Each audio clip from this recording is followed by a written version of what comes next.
Horizons 3 is out. It's the newest, hottest, newest thing in Magic. And whilst the spoilers have been online for a couple of weeks now, this is as timely a video as I am currently capable of making. Alongside the rotation it's threatening, Modern Horizons 3 does also have a bunch of stuff that's worth highlighting for the people that care more about lore and flavour, etc. It's a set that can go anywhere in Magic's multiverse and timeline, particularly the past. And as such, I've got some unscripted opinions to ramble off, and lore tidbits to point at. Let's not dally then, you lucky scamp. Let's get down to it and suck all the nutritious ichor from this set by looking at its cards. As I always want from any of these sets that can visit any time or place in Magic's multiverse, we got a bunch of Mirrodin-themed cards. Cards with stuff from the original Mirrodin. Like this Frog Mir. It's a frog and a Mir, and it's Frogmite and Mir Enforcer, both mashed together as they jump into Jeff Goldblum's teleporter. It's a Frogmite if you prototype it, and it's a Mir Enforcer if you don't. And it's got some very Frogmitey knees, as well as some references to previous Mirrodin cards in the art. There's a body of a Memnite in the background, and it's holding a cranial plating.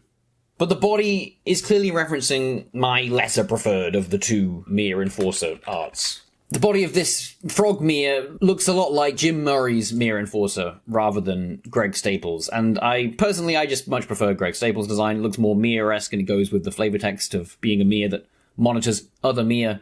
The Jim Murray version, whilst it does exhibit that excellent Frazetta-esque Mirrodin original style, it just doesn't look like a Mir, it doesn't go with the flavor text, and I've never understood why there are two Leonin fighting on it. What is going on? I will never know. Especially now as it's become a frog. Furnace Hellkite shows us another of the lovely rocket-propelled Mirrodin dragons, which are always fun to see. An affinity, a dragon with affinity. And fire breathing. Delightful. Some mornings it wakes up determined to consume the red sun itself. Don't you wish you could have a morning as good as this Furnace Hellkite? What once watched from among the clouds now lies buried and forgotten beneath an artificial sky. Memnarch's Seeing Orb fell from its cloud post and resided in the Glimmer Void for a while during Scars of Mirrodin. And finally, Sad Trench Post rests in Mirex. And I guess now in nowhere with the rest of New Phyrexia. Razorfield Ripper is taking a couple of mechanics not previously seen on Mirrodin and putting them on a Mirrodin card. We've got energy and we've got equipment creature. What do you call them again? I can't remember. What are they when they're equipment, but they're also creatures? Is it a sword? Is it a man? What is it called? Oh, they don't have a name. They just have both types and the reconfigurability. But energy is nice to see here, because energy was designed for the original Mirrodin block and didn't quite make the cut. And visually this card is referencing Razorfield Rhino from Mirrodin Besieged. Anyway, this Razorfield Ripper is hanging out in the Razorfields. Also hanging out in the Razorfields, or maybe Mirex, I'm not sure. But it's Hexgold Slith. I guess it is Mirex if it's Hexgold Slith. We have a new Slith. Two new Slith. This one and Etched Slith. They haven't been seen since Darksteel, the second set of the original Mirrodin, where the 6th Slith was printed, with the first 5 being printed in the original. That was definitely the easiest way I could have said all of that information. Slith are creatures that, well, in the game they always put a counter on themselves when they deal combat damage to a player, and these ones do that, as well as some other things. But they are creatures that are born within the molten metal of the Great Furnace, the red artifact land. And the colour of the sun that orbits overhead when they emerge from the Great Furnace dictates how they behave, and I guess which colour they appear as.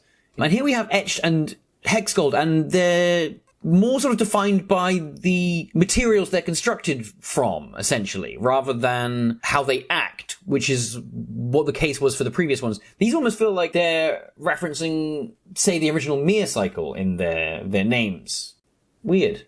It's not bad. I'm very happy to see new Slith. I just sort of wish they were more given doing names. I wish they sort of kept the previous naming convention of the Slith. I suppose maybe this is more similar to Arcbound Slith, and I'm being a needless pedant. Happy to see the Slith return. Regardless Slith. Next we have Razorgrass Ambush, with excellent art by Christy Balanescu. An invading Nim being spiked on some razorgrass in the Razor Fields. And the backside to this MDFC spell shows Razorgrass Field being bathed in light, and it's an absolutely stunning depiction of the Razor Fields, maybe the best that we've had, and that's a tall order. Although I'm not sure we've seen it quite so reflective as this before, where the sun just creates this sea of light. Breathtaking, stunning work, honestly. And this is one of many MDFC's modal double-faced cards to appear in the set, with the backside being lands. A gimmick? That seems really dismissive, actually. A gimmick?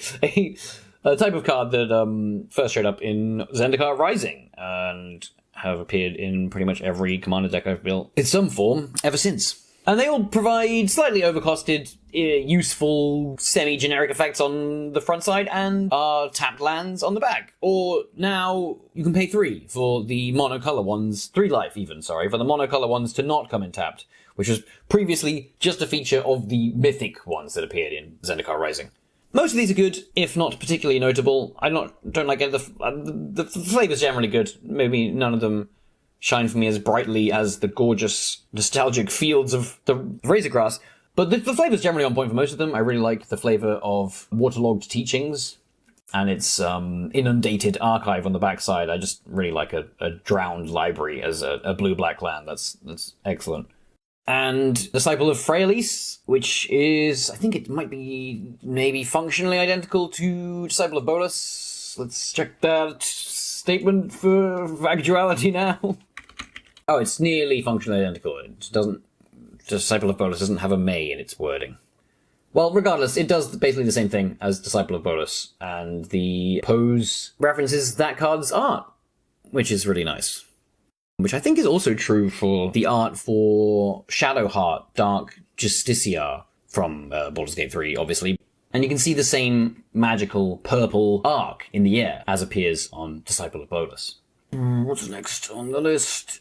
Pinnacle Monk? Which seems to imply that potentially the Jeskai clan of Tarkir hasn't been erased. Narset brought the Jeskai Jin Ancient Wisdom and the promise to challenge the status quo, which is flavor text that could be referencing the original timeline of Tarkir. But if it's referencing the current timeline, then the Jeskai are supposed to be wiped out. Their color that this monk is removed entirely from the clan. This monk seems to imply that the remnants of the Jeskai have potentially survived, hiding out there somewhere in the mountains, I want to believe, hopefully looking to shake things up on Tarkir. The only MDFCs I want to nitpick, first is the black-green one, which just doesn't feel very black-green in its depiction for me. I don't really see what isn't green about either side of the card. Aside from just depicting an elf of Kaldheim who are usually Golgari aligned, so that's kind of, it just feels like it could be a bit more black. I like the card a lot. I just don't really get what's black about it. And then the one that really annoys me, and it's just going to sound very silly, nerdy nitpicking, but Drowner of Truth, which excellent art by Nicholas Gregory. Lovely depiction of Eldrazi. It looks very Ksilic brewed to me. But the flavor text says, Mangini's children take their places amongst us. Ailey, High Priest of the Eternal Pilgrims. So the person being referenced in the flavor text is a core cultist of the Eldrazi on Zendikar, who's still kicking and basically just did their best to help the efforts of the Eldrazi on Zendikar as if they needed help. I guess they did because they lost. So, but this just irritates me because it's clearly depicting a Ksilic brewed Eldrazi, right, with the horns and the more abstract body shape, etc. But the flavor text is referencing Mangini's children, which is the core word for Ulamog. That was the name that Ulamog took in their religion. So it's just kind of irritating to see this referenced as Mangini's children when that's not, that would be Ulamog brewed, not Ksilic. Anyway, very, very nitpicky. It's just annoying. As well as Mirrans, we've got new Phyrexian stuff. New Phyrexian stuff. All of which bring a bit of a sting as we remind ourselves that Phyrexia is currently not around after an unsatisfying exit.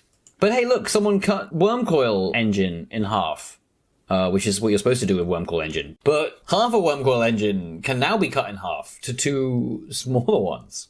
Now we just need a giant Wormcoil that makes Wormcoil engines and then makes these. There's a bunch of new living weapons, and I appreciate that their visual design is the most living weapons to date, where you can quite clearly see where the germ ends and the weapon begins, which I appreciate. That's not really been the case with lots of the previous ones, and I've always wondered how whatever isn't the thing that's inhabiting the weapon would wield it, basically. Cranial ram is clearly referencing cranial plating from Ye Olde Mirrodin. It does a very similar thing. But it just looks like I can imagine, the germ being ripped out of this and someone else putting on their face. Same being true for Drossclaw and the wing one. What's the wing one called? Mandibular kite as well. I love the logic of metastatic evangel. I am no sleeper agent. I am a liberator. It is you who are asleep. You are the one who is bad. We've got a few cards that reference the aftermath of the Phyrexian invasion, which is nice. What's it called? I'll find that. Oh yeah, Tanglespan Bridge Works. The chasm formed during the Phyrexian invasion quickly filled with new life. See, Phyrexia's had nary an impact on this cavern in Eldraine, much like it had with all of the Magic canon.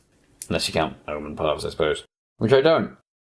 And we also got a reprint of Phyrexian Tower, which is very nice to see. A cursed silhouette to look upon. Even if the halls stand empty, its vile shadows blight the land. I shudder to think of what evils that it held.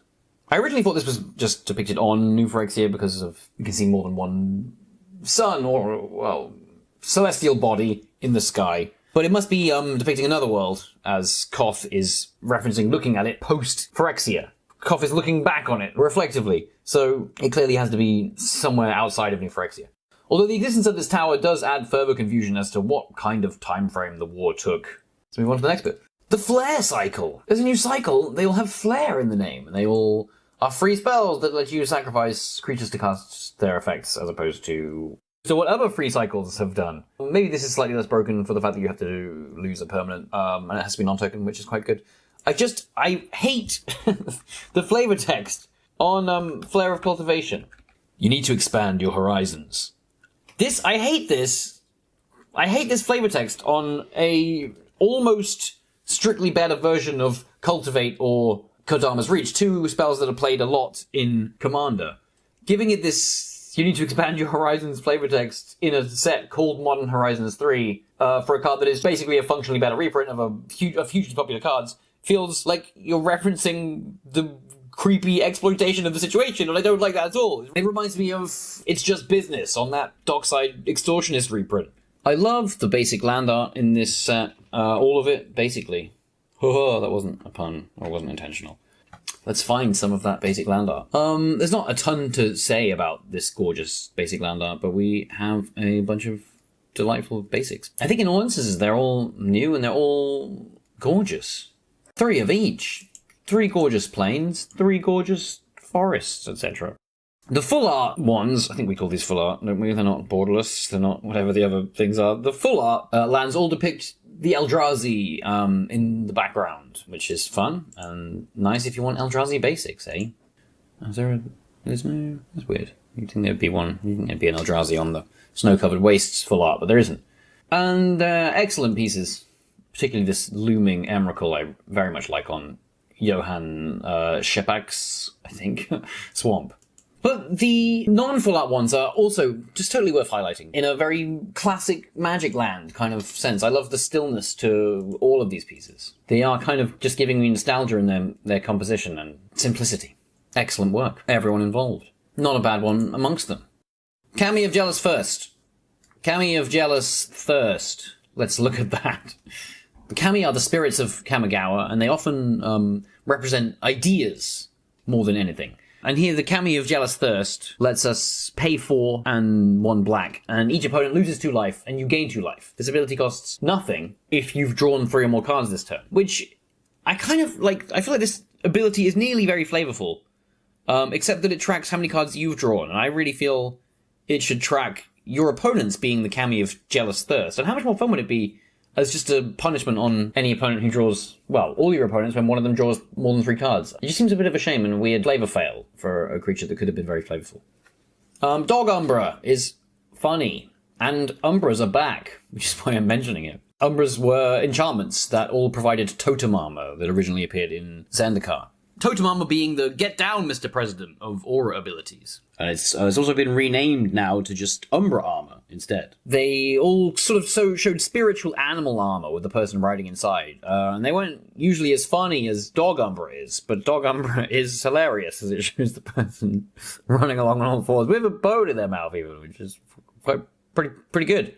Funny. I like it. It's just funny. Gravedig shows the titular grave digger of Magic's past. This vested, muscular zombie who also, I guess, died. He was killed. He was killed by Graveshifter at some point, who stole his identity. I like how this card can be either the ETB effect of Gravedigger or the creature or both, depending on what you fancy playing, which is pretty cool. Planar Genesis is nice in that the art shows us something you don't get to see a lot in Magic, if ever, potentially, which is a glimpse at the blind eternities, the space between worlds, as we can see this plane being born amid all these tentacles of energy, or constellations of lights, etc. I'm not sure. Again, vague in a fun way. It's nice to catch a glimpse into the unknown occasionally. Marionette Apprentice is a mini marionette master from Kaladesh.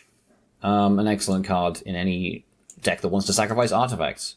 Or just have treasure lying around, which is everything, I guess. Ah, yes! I got its leg to twitch!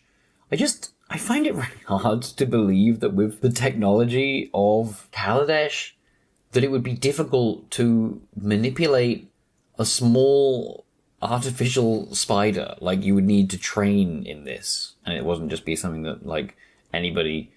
It just seems weird. Like, is that so difficult? Anyway, it must be super intricate, and I'm wrong. I love the pose of retrofitted Transmigrant, one of Ashnod's undead artifact creations from the Brothers' War. It's a sort of very energetic pose, which I really like. It seems to have stopped mid-direction, lured away from its focus by some other more appealing kill. Suitably mean in an effectively mean-looking way. Trickster's Elk shows poor Kenrith when he was elked by Oko. Wait, is that one, Dad? But in an effort to tug even greater at our nostalgia in this set, there's more work by classic Magic artists than you would typically see, including this gorgeous alternate art for Primal Prayers by Ron Spears, which has just got a bunch of gorgeous animals on it, all hanging out together. It's beautiful. Strix Serenade. It's a reverse Swan Song. All the card types that Swan Song can't counter, this one can, and it can't counter the ones that Swan Song can. And I love how the Strix is mirroring the Swan's pose in the art. I've only just seen the token with this upside down owl. Oh, what a great token. Lovely. Maybe this is better than Swan Song because it has the funnier token, although Swan Song does have the better name, as much as this is great. Both the Felipe Paglioso and the Nils Ham version. Both stunning. Harbinger of the Seas is Blood Moon, but blue and a merfolk now. Which is probably good, because it does feel like there's ever less reason to run basics in Commander, especially with all the fancy new lands that are in this set and all the massive amount of utility you can get out of your land base. It does feel good to bring back some more non-basic land hate. I support this. Let the seas rise and choke the land. Galvanic Discharge, I just find kind of confusing, and I'm not going to use this as an excuse to just veer off and moan about Thunder Junction too much. As much as I do think it's awful. I'm sorry, I know that's a really generic opinion at this point. I know everyone hates Thunder Junction, but that's because it sucks. And it has quickly jumped to the bottom of my worst planes list by a large degree. All previous plane sins forgiven in the face of Thunder Junction's inadequacy. So, Galvanic Discharge, which, fantastic, if simplistic, art by Zoltan Boris. Very nice, though. Someone clenching their fist around a rock containing the plane's titular magic thunder. Remember, if you find a rock making crackly noises, just put it back. Carefully. Bo, Great Desert Prospector. And, it's just very strange, because, it just seems like the flavour goes with this art at all, or with just what we know about Thunder Junction, in that it's a very sought-after thing, not the kind of thing you would put back if you were a prospector. Again, there's a lot of context that could make that flavour text make sense, although Thunder Junction remains the plane with the least context given, in that it has very little history of its own, and they've elected not to give us a Planeswalker's Guide article. So, who the fuck knows more about it beyond what we can glean off the cards? What a great decision to not print a Planeswalker's Guide article for a new plane, and one that's concept really could have done with a bit more explanation in order to not feel ridiculous. Anyway, here's another contradictory bit of flavor from the plane with shit flavor. The medallions, the monocolor reduction artifacts, one for each color, have been reprinted in this set. And now, for the first time ever, they have flavor text, and it's terrible. It is a sun-dappled glade in the morning, the aroma of spring's first blossoms, and the melody of birds chirping in a joyful chorus. It is life. It is the helping hand reaching out to the downtrodden, the acrid sweet tang of burning incense during prayer, and the harmony of voices uplifted in union. It is faith. I'm not into this. This is so overwrought. It feels... They're just so bombastic and not particularly well written. I think a bit of subtlety applied here would have gone a long way. These feel more like your A-level essay about the color pie. Yeah, it's just too bombastic, and I don't like it, and just take it back. In this instance, I think a no flavor text was better, thank you. There definitely is some good flavor text in the set, and I can reference some of it in a little bit as it comes up. But there's definitely a lot of bad flavor text as well. I feel like I noticed bad flavor text this set more than I usually do.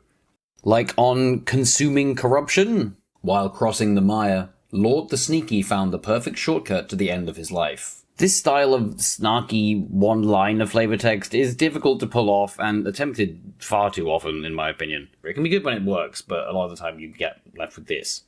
Or, I used to think my life was meaningless. Now I know for certain. This feels like it should be accompanied by a rim shot. It's so corny. And who could forget unfathomable truths? Maybe we are all just figments of Kozilek's imagination. Anawan the Ruin Sage, passing the blunt to the left. We've got baby planeswalkers again. Sorin now has a canonical outfit that he wore when he was young, and not just the same stupid outfit that he had on in the Blood Tribute art.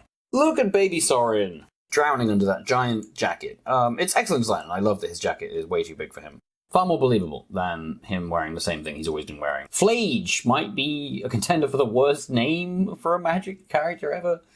I mean, I hate Guff, personally, but at least it's doing what it's trying to do. Whereas Flage, what is that? It's just a horrible word. I don't like saying it or thinking about it. It reminds me of phlegm and nothing else. Yeah, I guess this is all, this is splitting hairs in a game where we have 8 billion new legendary creatures a minute, and they all have, they name some ridiculous fantasy thing. But Flage is a step too far. I don't know where the line is, but it was somewhere before Flage. Freya's got new art, and she's continuing to add to her Ethereum body. I like that the first person to make new Ethereum in the lore has opted to make as much of it as possible to replace her body. She's got full-on Ethereum drip now, I guess. 6. It's Ren's previous tree friend on Innistrad again. In a really good story from our last Innistrad visit, the Dryad Planeswalker Ren left her 6th tree folk friend on his home plane and went off to meld with 7. The story stated that 6 went back to being a normal tree, so I'm not sure what's reanimated him since. Shilgangar, which is actually a really cool character and a really cool card. Shilgangar was the demon with which Edgar Markov created vampirism on the plane of Innistrad in the plane's distant history. Edgar was trying to combat a famine that was killing his people, a famine which seems like Shilgangar was responsible for, especially given his name. And with the assistance of this demon, Edgar used angel blood to brew this concoction that would turn him and his progeny into immortal vampires. It's an excellent card, and I really love how the art is stunning by Chris Rallis, with the demon here depicted atop a throne of angel wings, which is gorgeously depicted, especially with the light catching the wings across the floor. Shilgangar himself, he's a flying 6/6 that lets you sacrifice another creature, create a blood token. If you sacrifice an angel this way, create a number of blood tokens equal to its toughness instead. And then you can pay 3 Orzhov, sacrifice 6 blood tokens, return each creature card from your graveyard to the battlefield with a finality counter on it. Those creatures are vampires in addition to their other types. Excellent translation of lore into mechanics, giving you benefit for sacrificing angels and allowing you to save all of your creatures from the famine of your graveyard by turning them into vampires. I like that it speaks to how that wasn't a definitive solution to famine, as Sorin found out in Innistrad's future, by putting finality counters on each of your vampires. 10 out of 10. Not sure you could have designed a better Shilgengar. So, like with lots of Magic sets, Modern Horizons 3 came with 4 commander decks. And a few of them are noteworthy and worth looking at. I really like the design visually of Kaith, famed mechanist. And I just like it when we have people who don't look like models as characters. I wish we had more people that don't look like they were designed just to be conventionally attractive, like all characters are. And I just find, it's just boring. So it's cool. Yeah, let's have more slightly overweight, middle-aged granny dwarves, please, I guess. That's what I want to see. It's very simple. I just really like Kaith's design a lot. Not just for that reason, but just in general. As soon as I saw her, I assumed this was some ancient character from Dominaria's history just based on how she looks, and it's not. It's just got a very classic Dominarian look to it. Omo, Queen of Vesuva, which is cool to see as a character. Vesuva is a place that's been referenced a few times, a very mysterious realm of shapeshifters on Dominaria. Vesuva itself will come in as a copy of a land, and creatures associated with Vesuva have generally made copies of things, or become clones of things. And the Helm of the Host, which is the helmet that we can see both versions of Omo wearing at the minute, is known for letting you clone your commander in any color. I'm not a huge fan of this profile style of alt art, and some of the better ones are in this set, but I also think this Omo might be the worst one. I guess I'm just unimpressed by the fact that it's just the same image duplicated. It just reads as the same layer duplicated in Photoshop to me, rather than a commander or a magic character being depicted. Satya is not a particularly interesting card. Energy's back. Energy's back, everybody. Are you excited? Me neither. Disa, the Restless, is a fantastic card. Lagoif Tribal. Whenever a Lagoif permanent card is put into your graveyard from anywhere other than the battlefield, put it onto the battlefield. Whenever one or more creatures you control deal combat damage to a player, create a Tarmogoyf token. Excellent creature. Lagoif is a classic creature type from Magic's history that's been around since forever in various forms. It's lovely to see a tribal commander for it, typal commander for it even. If we have to say a different word instead of tribal for the type of deck, should we just say kindred instead? Because I like that on the card and it sounds better. Typal is so clinical and unexciting. Kindred. Let's just say kindred decks. There aren't really enough Lagoifs to make the deck work. Despite this being a face commander, only 8, I think it was, Lagoifs, including the non-creature ones, come in the deck. And there's only, I think, like 11 or 12 you can run overall, if you include all the Lagoifs that fit in these colours. Which is just a bit of a shame. And I assume they were going to print a fair amount of Lagoifs into this set to make it work. And there are a few, but there just aren't that many, either before this or in the set. Definitely not enough to make Lagoif Tribal work without running a shitload of changelings. It's just a little strange, especially considering how many new Eldrazi there are in the set. Seems like you could have just squeezed in a couple more Lagoifs just to make this, one of the face commanders, work a bit better. And then there is a 5-color Eldrazi deck with 2 new 5-color Eldrazi legends, or one that's colorless and has a 5-color ability. 2 5-color Eldrazi commanders. And they're both fucking boring. Ulalek is slightly less offensive. It's mildly interesting. It's supposed to be a combination of the broods of Kozilek and Ulamog, which is why it's called Ulalek. And you can see it's got elements of both broods in its design.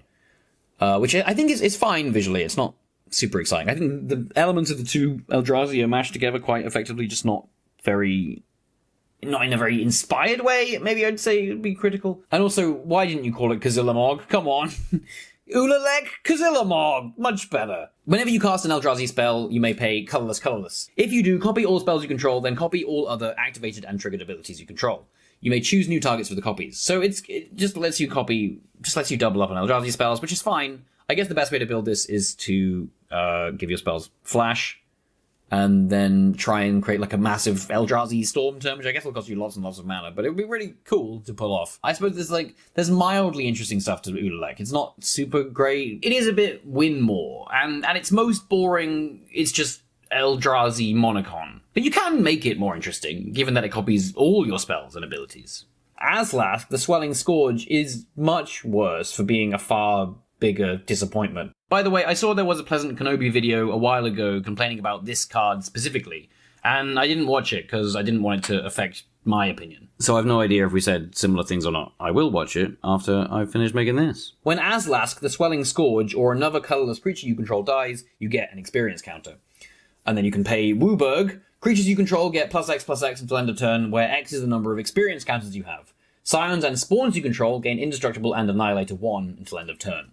It will just do everything for you in an incredibly boring way, basically. If you told me that there was going to be a 5-colour Eldrazi commander that cared about spawns and scions and experience counters, and it would be awful, I would have thought you were lying. And here we are. It's awful in that it's boringly good, to be honest. That bottom ability is just so overwhelmingly powerful, provided you run a few scions and spawns. Giving them Annihilator 1 and Indestructible doesn't require any experience counters, but will be truly devastating. Just that Annihilator part. A few spawns attacking in with Annihilator 1 repeatedly, your opponents aren't going to have any permanents left, and you're going to delete their ability to get new permanents by having a massive amount of spawns and scions. The problem isn't so much that the ability itself is powerful, it's the fact that it barely gets any better with experience. From the get-go, that ability provides you so much value, and if you want to make it a little bit better for fun, you could increase your experience. It just feels like there's almost no point in building. The strategy should be to just amass as many scions and spawns as possible and swing out as quickly as possible using that ability. You will choke your opponents to death, and you'll have a much easier and better time of doing it than trying to build up a high experience, which almost seems pointless. Yeah, it's sort of like that bottom ability is so powerful, it almost negates the need at all for the top ability, basically, which I think is just fucking stupid. And just a really obviously bad design. I don't really understand how we've ended up here with this card being printed into the Eldrazi deck as is. I think any idiot could tell you what's wrong with this card. I'm not saying I have a perfect way to redesign this on the spot, but I feel like anybody who's played 3 games of Magic can tell you exactly all the pitfalls this card is failing to avoid, which is all of them. What a shame. What a huge shame. I would have loved to have a Spawn Scion tribal commander that cared about experience counters. Oh my god, I'm getting excited about it now, just thinking about the possibilities. Wow. When I first saw this, I was excited for about 3 seconds. I thought maybe I'll build this, and then I thought about it for 3 more seconds, and I don't even want to. I never want to see it, basically. Fuck, this card, it sucks. The Eldrazi on the whole, are a major theme of Modern Horizons 3, and we have so many new ones. And lots of stuff referencing them, like I said, that collection of basics. We've got a whole new, old, colourless frame to go with them, which I personally quite like. And seeing as we are getting these old border frames on everything now, this is quite an elegant solution, I feel, to old bordering the Eldrazi. Much more elegant than the old, new, coloured artifact frame, which just had no effort applied to it whatsoever, and makes no visual distinction between coloured artifacts and not artifacts. I hate it. We've got a bunch of Eldrazi that are referencing older, non-Eldrazi magic cards, like Wastscape Battle Mage, who has 2 differently coloured kicker abilities, much like the Battle Mages of Plane Shift. Null Drifter is an Eldrazi Mull Drifter. Although this one's much fatter and has Annihilator 1, it does have a cast trigger for the card draw, so you can't blink it. Basking Rootwaller is a Basking Brood scale now, and hasn't kept much of its mechanical identity. Spawn Gang Commander is one of 2 references to Siege Gang Commander in the set, the other being Siege Gang Lieutenant. And this one makes 3 Eldrazi spawn when it enters, unless you sacrifice Eldrazi in the same way that the Siege Gang Commander did. Although it kind of mildly annoys me in the art that, whilst this is clearly an Eldrazi Goblin in the center, it looks like regular goblins that he's throwing, whereas his ability refers to sacrificing Eldrazi. Path of Annihilation shows us what I think is supposed to be the crack in reality that the Eldrazi seem to cause in a plane after enough of it has been consumed, as we saw in the story with Sorin and Nahiri in their past before trapping the Eldrazi. Which is cool. I'm not sure we've seen this depicted anywhere before, maybe on some cards, but here it is, quite literally. A crack in reality. Don't want that happening to your reality. We can see the path left in the wake of each of the 3 Eldrazi here. Maybe a bit sillier than it has been before. I think particularly with Emrakul's tentacles look kind of dumb. It's hard to not look at the art for this card and remember when a similar version of it was done better in the art for Ruin in Their Wake by Jason Felix. The new Eldrazi are probably a bit too good on the whole, and this is exemplified through the new Titans. Kozilek is the only one that I feel like is just kind of interesting and not overpowered. Emrakul is probably a bit too powerful, but the new Ulamog, despite losing its signature indestructibility, is just so absurd. When you cast this spell, target opponent exiles half their library rounded up. It's got Ward of sacrifice 2 permanents. Ulamog the Defiler enters the battlefield with a number of +1 counters on it equal to the greatest mana value among cards in exile. And it has Annihilator X, where X is the number of +1 counters on it. The Annihilator X part, all of this is obscene, but the Annihilator X part is just so much. So it's just so much. The art by Chase Stone is fantastic, and visually reminds me of some of Chase Stone's previous excellent Eldrazi art. But it's strange to see the most powerful version of this card appear at a time when, in the lore, this character is dead. I also just don't like the names of any of the new Titans. The previous names, I feel, have just all been more thematic, and Ulamog the Defiler doesn't really evoke what that character's about. Because of the Broken Reality, I suppose that's kind of on point. Emrakul the World Anew irritates me for several reasons, because I'm just not sure when this is supposed to be depicting Emrakul, and I feel like it's all over the place. In the background, it clearly is Innistrad's Silver Moon, which I imagine in this instance Emrakul is emerging from. In the lore currently, Emrakul is stuck inside that moon as per her own volition, and she's been ominously waiting there ever since. Having this card depict the moment when she emerges without having that moment show up in the story, I feel like was just a bit rubbish, and WotC should have showed restraint, really, and held off on this until this actually happened in the lore. And maybe this instead depicts the moment right before Emrakul went into the moon, which is strange to call it the world anew in that case, as Emrakul did imply in the story that she was going into the moon as the world was not ripe and ready for her yet, and she would emerge when it was. And also, if this card is supposed to depict Emrakul right before she went into the moon, then I don't like that because of its abilities, you can't use Imprisoned in the Moon on this card. The Eldrazi all kind of come with this twinge of sadness, really. There's such a focus on them in this set, and we've got so many fancy new Eldrazi. It's perhaps the most powerful Eldrazi we've ever had. Yet they aren't re-emerging in the story. Emrakul's still in the moon, the other 2 Titans are still dead.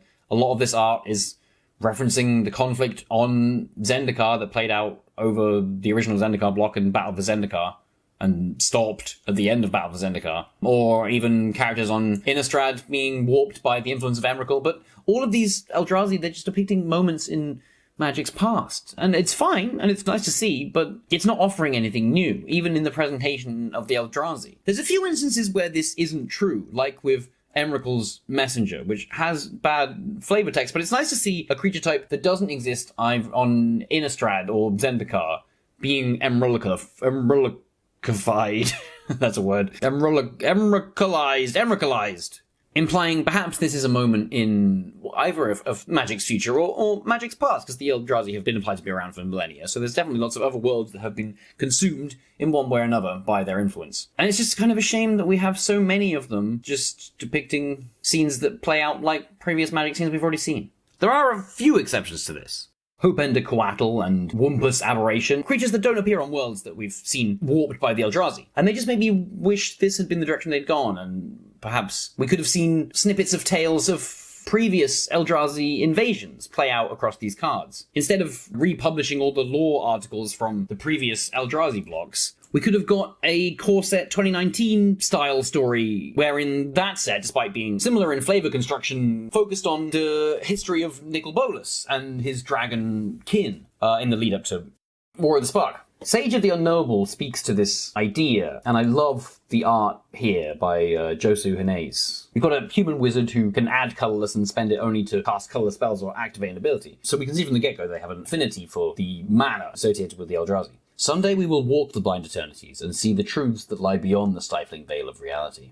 I love this mage who's clearly reached the end of the understanding that her reality will allow her. And that sentiment, I feel, is reflected in the crashing of the waves and the sunset drawing a clear line across the horizon. And perhaps this mage has been influenced by some extraplanar call of the Eldrazi. And we can see that Emrakul's form is reflected in her clothing. The shape of her hat mimicking Emrakul's dome, her cloak billowing out into tentacles, and Emrakul's lattice work evoked in the pattern of her cloak. It's just an excellent demonstration of subtlety in art that works at card size, and showing the influence of the Eldrazi in a form that we haven't previously seen. I just wish there was more of this in the set, really. So yes, there are some unsorted opinions about Modern Horizons 3. A bunch of new cards highlighting a load of fantastic stuff from Magic's past. But unfortunately, it has the conjoined quality of demonstrating how much of the cool stuff about Magic is in its past. All these new cool Eldrazi and Phyrexians depicting characters that are either dead or trapped away from causing any harm. It's like we want to pull out a bunch of cool stuff from Magic's lore for Modern Horizons 3, and to do so we have to reach into the past because we've left everything in ruins and nothing to be excited about in the meantime. It's a great set for feeling nostalgic about Magic, but only because there is very little to look forward to in Magic's future. And the present is a mascot-filled cardboard Western film set with shitty-looking weapons. The gun designs from Thunder Junction were horrible. I really hate how they look. It doesn't read visually distinctively enough from a gun to not feel like a gun, whilst also having a really shit silhouette that doesn't allow for very dynamic poses when you're aiming. It's like really restrictive. You can't do a lot with it. And there's that collection of gun concepts that looks like an AI pooed out. I know it didn't. It just looks like you told an AI to mash together Western motifs. Like the bits of spurs coming out of knives. This is horrific. Honestly, we should have just had guns. I'm sorry. It would have been better. I'm afraid you failed to reinvent the gun, so let's just give up and have guns. No, they just need more spurs attached. Thank you for watching, friends. I hope this tides you over in the wait for Guild Wars 4. Remember to like this video and subscribe to this channel, the Silvermere channel. And then go and follow my accounts on the few social media platforms that I'm on. And then head over to Patreon and give me all your money. Or some of it, I suppose. Some honourable and enlightened people have decided to do this already, and thus have become immortalised as Mia. As my token of thanks, I'm putting their names on the screen now. And in fact, they've been on the screen while I've been saying this whole little bit. Other people still, in their endless wisdom and brilliance, all mashed themselves together into a big ball, and their service requires vocal naming, like I'm about to do now. Sebastian Rees, Storefitting, Marshall Mere, Eric Vaughan, Librarian of Leng, Steve-O, Santiago Adia, Chonga, the Banished Mole King, Patrick Dane, Mimeo, and Bob. Immense thank yous every one of all of the Mia. Your support is just greatly appreciated. And pretty needed right now. I am not a rich man. And thank you to you for watching all the way to the end of the video. You get to hear the secret code word. Tablecloth.